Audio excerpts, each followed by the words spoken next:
Parasha Vaetranan. Maintenant donc, ô Israël, écoute les lois et les règles que je t'enseigne pour les pratiquer, afin que vous viviez et que vous arriviez à posséder le pays que l'Éternel, Dieu de vos pères, vous donne.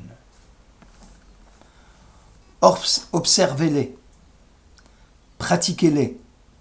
Ce sera là votre sagesse et votre intelligence aux yeux du peuple. Car lorsqu'ils auront connaissance de toutes les lois, les peuples diront « Elle ne peut être que sage et intelligente, cette grande nation.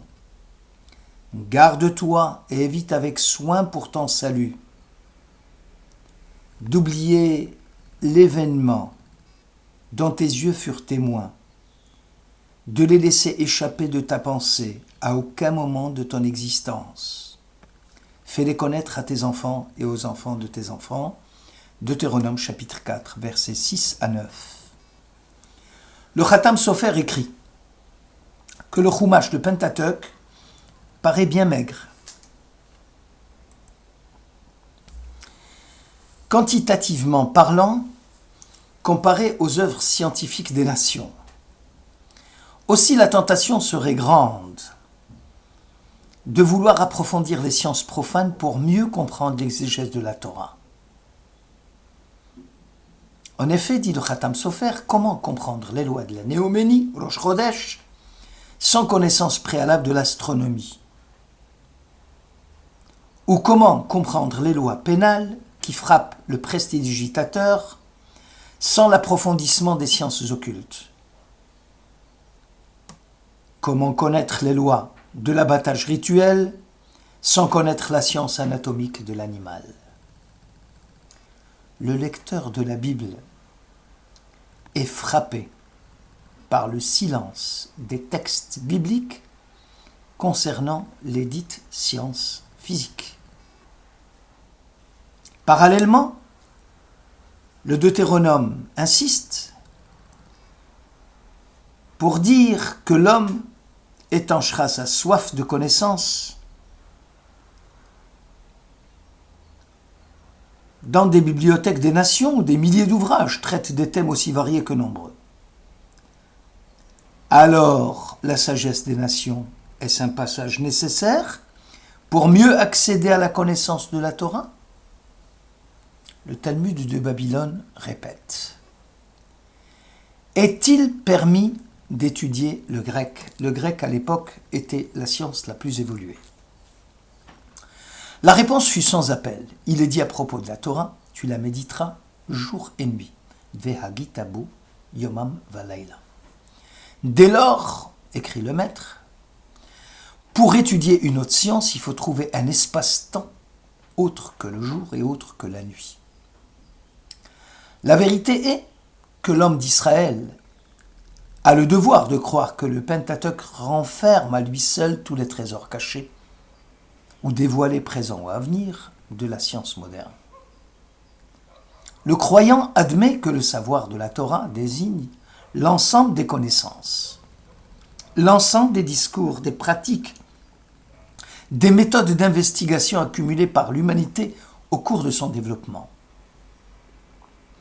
Or, le savoir ne se réduit pas uniquement aux seules connaissances rationnelles. La connaissance sensible, l'observation, l'expérience contribuent aussi à la formation de nos savoirs. Le texte de l'Écriture, lorsqu'il parle de la Néoménie, ce mois sera pour vous le commencement des mois, il sera pour vous le premier des mois de l'année, Exode au chapitre 12, comprend l'ensemble des lois de la cosmologie et l'ensemble des lois de l'astronomie.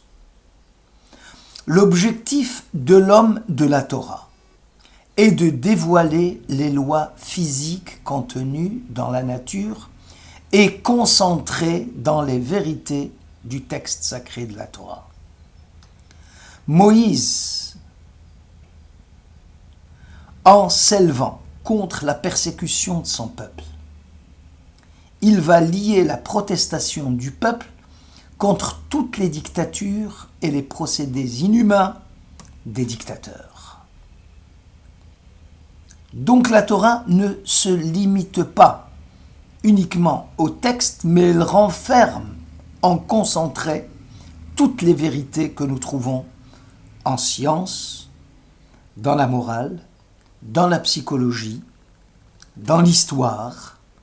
Ainsi, Moïse devient le fondateur de la Déclaration universelle des droits de l'homme. Moïse devient le père de la loi morale universelle. Le conflit qui l'oppose au Pharaon est d'une très grande actualité puisqu'il concerne d'abord les valeurs de l'homme et les valeurs de l'animal.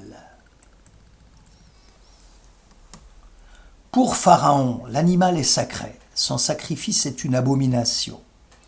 Cependant, le même Pharaon qui a pitié de l'animal, qui devient son culte, reste indifférent au meurtre des enfants hébreux premiers-nés en Égypte, et ce sacrifice humain lui paraissait naturel.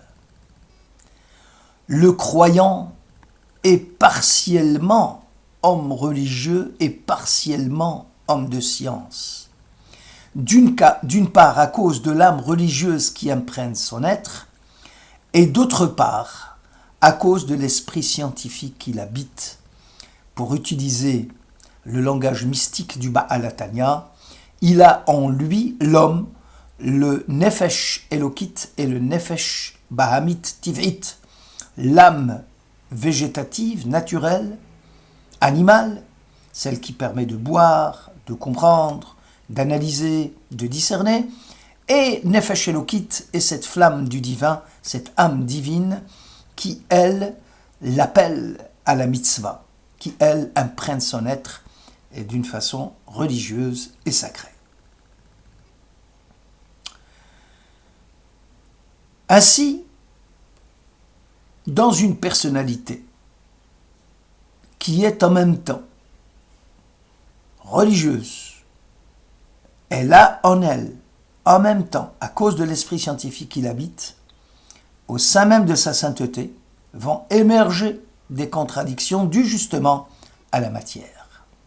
La conscience religieuse, l'expression la plus élevée, la plus profonde de l'existence humaine, est particulièrement complexe et exigeante. Et c'est la complexité de l'être humain qui fait sa grandeur. La conscience religieuse devient ainsi antinomique et parfois même antithétique.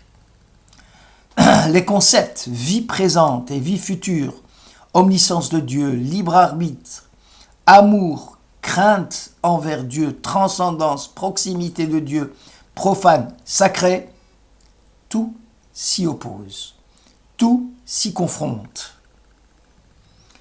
Si le savant a pour ambition de percer le secret de l'univers et de résoudre les problèmes de l'être, en établissant des règles, en formulant des lois, des principes, et en supprimant surtout l'imprévisible, le religieux considère le monde ordonné, la création réglée minutieusement selon les lois, comme un écheveau difficile à démêler. Cela est dû aussi à la dualité du réel. La nature nous découvre un peu de son essence, mais nous voile des pans entiers de son essence. Toutefois, il y a des différences notables entre l'homme de la religion et l'homme de la science. Je vous renvoie à l'ouvrage du rabbin Soloveitchik. L'homme de la science, écrit le rabbin Soloveitchik, ne s'intéresse nullement à une nature qui s'étendrait au-delà de la compréhension scientifique, alors que l'homme de la religion ne se satisfait pas de ce monde. Il chercherait une réalité supérieure à la réalité concrète. La recherche de la transcendance devient un principe moral qui oriente son action. Il cherche, l'homme de la religion, à se libérer des chaînes de la réalité, de ce monde, afin de l'élever au niveau d'un monde supérieur. Le savant, écrit le rabbin Soloveitchik, devant l'univers, observe la réalité pour en saisir l'essence et s'étend du désordre apparent jusqu'à ce qu'il devienne une loi physique. Il se construit alors un monde idéal par la pensée, par les concepts, ordonné dans son esprit, et s'avance dans le concret avec sa loi idéale. L'homme de Torah s'approche de la réalité avec un instrument qui s'appelle la Torah, qui est un monde idéal. Ici, nous avons une démarche inverse. Il ne part pas du concret, il part d'un monde idéal, la Torah, et l'utilise afin de rétablir un rapport entre la Torah et le monde réel. Prenons des exemples concrets. Le lever du jour et le coucher du soleil vont déterminer les heures de la prière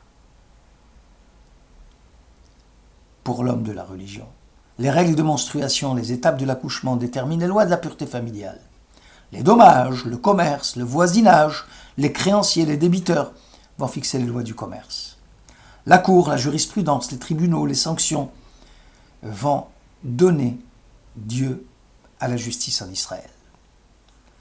L'homme de la Torah s'occupe des problèmes psychologiques, comme la cohabitation des époux sous un même toit, l'examen psychologique de certains arguments juridiques. Bref, la Torah renferme et traite des problèmes en nombre infini. La loi juive établit même un rapport avec toute la réalité, dans ses moindres détails, dans ses plus infimes manifestations. L'homme de la Torah cherche à trouver des commentaires nouveaux de la Torah, c'est-à-dire des découvertes qu'elle suscite et qui ne se limitent pas au domaine théorique, mais également au domaine pratique, celui du monde réel. Car l'homme, ne jamais l'oublier, en tant qu'associé de Dieu dans l'œuvre de la création, cherche le renouvellement de la face de l'univers. Le livre de la splendeur, le Zohar, souligne tous les mots de la Torah sont des mots élevés et des mystères supérieurs. La Torah a un corps, et ce sont les commandements de la loi qui sont appelés le corps de la Torah.